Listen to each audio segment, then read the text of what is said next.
Bien-aimés dans le Seigneur, nous vous souhaitons la bienvenue donc dans cette émission, une émission à laquelle on est déjà habitué, une émission qui nous nourrit spirituellement. Et je sais que vous serez bénis, je serai béni. Nous allons prier, c'est bien, je médite, nous prions pour démarrer cette émission. Là où tu es, tu peux prier avec nous. Seigneur notre Dieu, nous avons choisi la bonne part, c'est-à-dire être à tes pieds et avoir de ta parole. Que cette parole qui est une lumière sur notre sentier, une lampe à nos pieds, que cela nous guide dans notre maison, que ça nous guide dans nos familles, que ça nous guide chaque jour de notre vie. Éternel notre Dieu, nous avons la révélation de ta parole que nous voudrons explorer aujourd'hui. Que ces révélations abondent et que nous puissions marcher à la lumière de ces révélations et qu'enfin nous soyons bénis par ta parole au nom de Jésus. Amen. Amen. Bien-aimés dans le Seigneur, nous allons méditer aujourd'hui sur un chapitre qui doit intéresser en fait tout chrétien. Et ce chapitre-là, c'est Hébreux 11. Ça parle de la foi. Un élément essentiel parce que nous sommes nés de nouveau par la foi. Et nous devons finir dans la foi. Et nous allons prendre juste 4 versets pour la journée d'aujourd'hui. Et nous allons lire ensemble. J'ai tiré ma lecture de Louis II, 1910. Vous pourrez prendre la même version et puis nous suivons la lecture. Si vous pouvez suivre sur vos tablettes, sur votre portable, sur votre écran d'ordinateur, nous y allons ensemble. Hébreux 11, 1 à 4. Or, la foi est une ferme assurance des choses qu'on espère, une démonstration de celles qu'on ne voit pas. Pour l'avoir possédé, donc pour avoir possédé la foi, les anciens ont obtenu un témoignage favorable. C'est par la foi que nous connaissons, je reprends, c'est par la foi que nous reconnaissons que le monde a été formé par la parole de Dieu, en sorte que ce qu'on voit n'a pas été fait de choses visibles.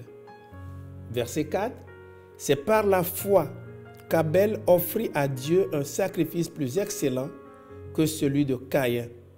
C'est par elle qu'il fut déclaré juste, Dieu approuvant ses offrandes, et c'est par elle qu'il parle encore, quoique mort. Parole du Seigneur. Bien-aimés, il s'agit, comme je le disais tantôt, de la foi. Et le premier verset nous donne juste une définition de cette foi. Et nous allons prendre un petit temps de méditation sur la définition. C'est écrit, la foi est une ferme assurance des choses qu'on espère. Ce que nous espérons, ce n'est pas dans le passé, ce n'est pas dans le présent, mais c'est dans le futur. Et maintenant, on parle d'une foi ferme. Ferme, qu'est-ce que ça signifie? C'est une foi solide. Et une foi fixe. Une foi ancrée. Et comme un bateau qu'on fixe quelque part, qui ne doit pas bouger. Et c'est ça le sens de ferme.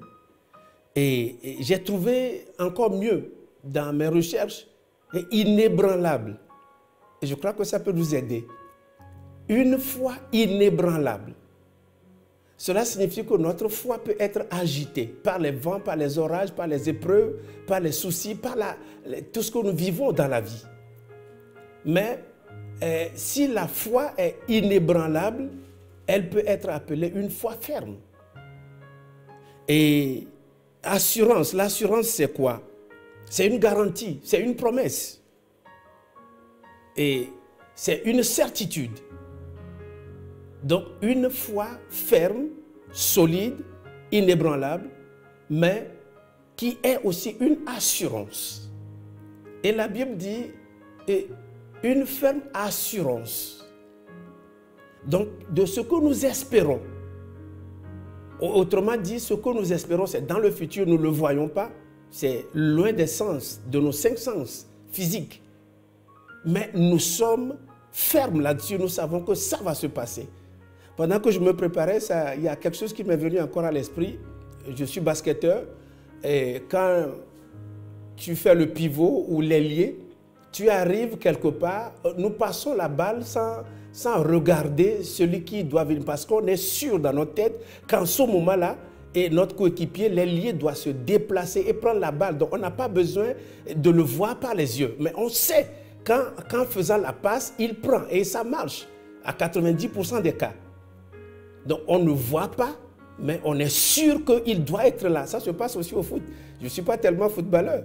Mais quand vous avez un système de jeu, tu dois savoir que quand je prends la balle, en ce moment précis, il y a telle personne, le numéro 11 qui doit être quelque part. Et quelquefois, nous lançons la balle et quand tu lances sans avoir vu, en quelques instants, en quelques minutes, tu vas voir la personne prendre la balle. Quelques minutes, c'est trop. Quelques secondes, la personne prend la balle. Nous ne voyons pas la personne a priori. C'est ça la foi. Donc, qu'est-ce que nous espérons? Est-ce que nous espérons une meilleure vie?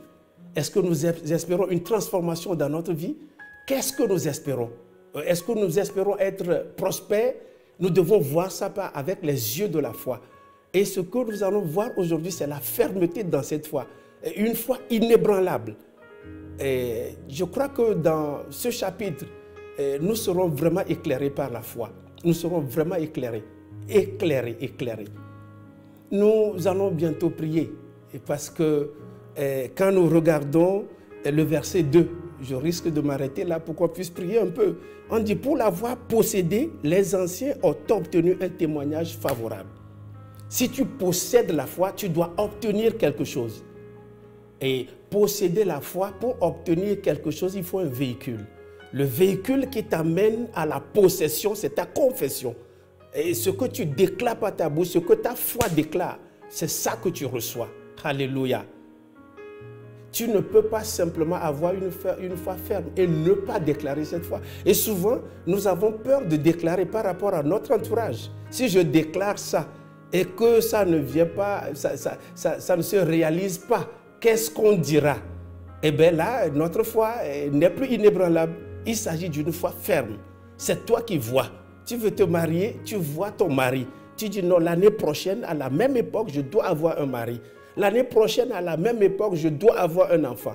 L'année prochaine, à la même époque, je dois avoir un boulot. L'année prochaine, tu le déclares. Il peut t'arriver de déclarer que toi, si tu es sur la route, aucun démon ne peut te déranger, aucun accident. Mais c'est ta foi. Ceux qui sont autour de toi peuvent ne pas croire, mais c'est toi qui vois. Et ta foi doit être inébranlable. Une foi inébranlable produit toujours ses fruits. Alléluia. Le temps passe, nous allons prier. Je ne sais pas ce que tu espères. Mais aujourd'hui, tu vas déclarer que ta foi soit exprimée. Et quand tu l'exprimes avec conviction, le diable aussi sait. Mais quand tu doutes dans ta foi, il sait. Donc, je veux que tu t'associes à moi et que nous puissions prier pour les quelques minutes. Mais je veux que tu déclares ta foi indépendamment de tout ce qui t'entoure, indépendamment de ce que tu peux voir ou sentir par les sens. Alléluia. Alléluia. Tu peux prier avec moi. Éternel notre Dieu, tu nous as donné la foi qui est comme une semence que nous faisons grandir par nos déclarations, par nos confessions. Éternel notre Dieu, l'année prochaine ou le mois prochain, Seigneur, ce que j'espère dans mon cœur, ça va se réaliser. En même temps, je prie pour une sœur, je prie pour un frère, je prie pour quelqu'un qui est en ligne en ce moment et qui nous suit dans son appareil. Père, je prie que celui-là soit touché maintenant parce que sa foi produira du fruit. La foi que nous transportons, la foi dans ta parole ne peut pas être détruite. Et quand nous déclarons à partir de ta parole notre espérance, ça va se produire car Jésus est notre espérance. Nous avons cette espérance, nous avons la conviction que ce que nous demandons, cela vient se réaliser dans nos vies. Père, j'appelle ce que nous espérons, j'appelle cela à l'existence maintenant. Seigneur, nous appelons la prospérité, nous appelons la force, nous appelons la santé, nous appelons la vie dans un cœur, dans une maison, nous appelons la paix dans un foyer, dans le nom de Jésus-Christ de Nazareth. Je marcherai dans la victoire de ma proclamation. Ce que je proclame, cela doit se réaliser. Dieu proclame et cela devient. Il a proclamé par la foi que la lumière soit. Les ténèbres ne peuvent pas tenir. Une fois ferme, devant une foi ferme, les ténèbres doivent disparaître. Et Dieu a dit que la lumière soit. Il a proclamé par la foi. La lumière ne va pas demander est-ce que je dois être. La lumière doit être automatiquement.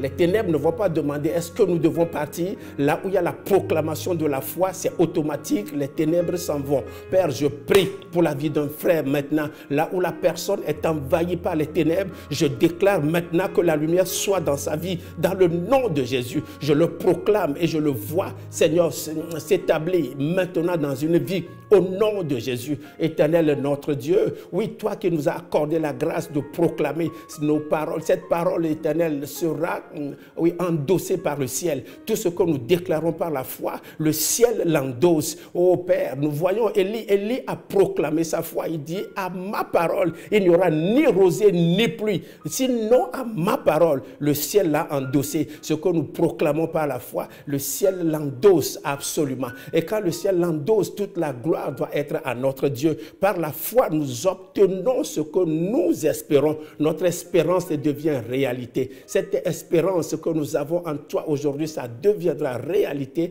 au nom de Jésus-Christ de Nazareth.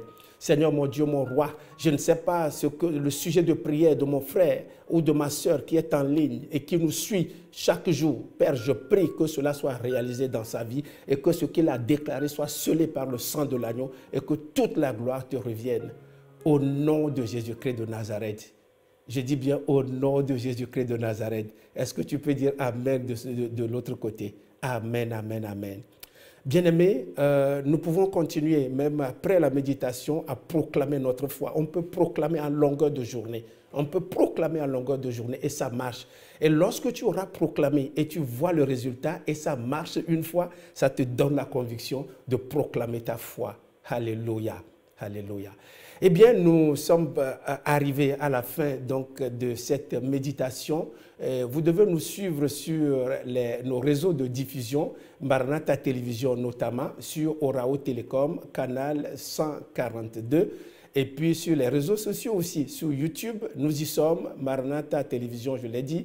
Et puis la radio Maranatha qui émet 24 heures sur 24. Nous sommes suivis sur tous les continents. Et pour y accéder, c'est www.maranathatv.fr. Nous sommes aussi sur Facebook. Je sais que vous allez sur Facebook, pas pour regarder les poissons, la nourriture, des choses inutiles, mais on peut aussi regarder par Facebook la parole de Dieu et on est nourri spirituellement. En tout cas, Maranatha vous aime, nous aussi, soyez tous bénis. Amen.